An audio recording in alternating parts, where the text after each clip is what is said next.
দেখো, আমার পবনবিলিয়ে গাছের, যেটা তোমরা বলো বাগান বিলাস, সেই গাছেই দেখো কত সুন্দর ফুল ফুটে গেছে। আর আমি এখান থেকে যে কাটিং গুলো করেছিলাম তোমাদেরকে তো আগেও দেখিয়েছি, সেই গাছেও কিন্তু আমার ফুল ফুটেছে।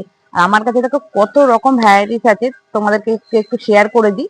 দেখো, প্রথমেই দেখাই এটাকে। এটা দেখো, এটা হচ্ছে কি সাদা, সাদার মধ্যে।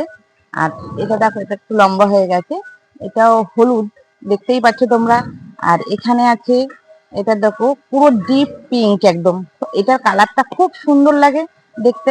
এখানে আছে হলুদ, এটা আছে দেখো হালকা পিঙ্কের মধ্যে। আর ওটাও আছে পিঙ্ক। আর ওপাশে আছে দেখো, আর একটু দেখিয়ে দিই তোমাদেরকে, ওটা হচ্ছে কি সাদার মধ্যে। আর এদিকে দেখো, দেখো আমি যে ছোট কাটিং গাছটা করেছিলাম, এটা হলুদের কাটিং, তো সেটাও দেখো বেঁচে গেছে এবং ফুলও ফুটে যাচ্ছে। তো বাগান বিলাস গাছ এমন একটা গাছ, সত্যি খুব সুন্দর। ফুল ফুটলে খুব সুন্দর লাগে। এগুলো অনেক বড় বড় হয়, নিচে লাগালে বিশেষ করে, যেহেতু আমার ছাদে আছে বলে ছোটোর মধ্যে আমি করেছি, নিচে বসালে অনেক বড় বড় হয়। আর তোমাদের বাগান বিলাসের ভিডিও কেমন লাগে, যদি ভালো লেগে থাকে একটা লাইক, একটা কমেন্ট। দেখা হবে পরবর্তী ভিডিওতে। আজ এই পর্যন্ত, টাটা।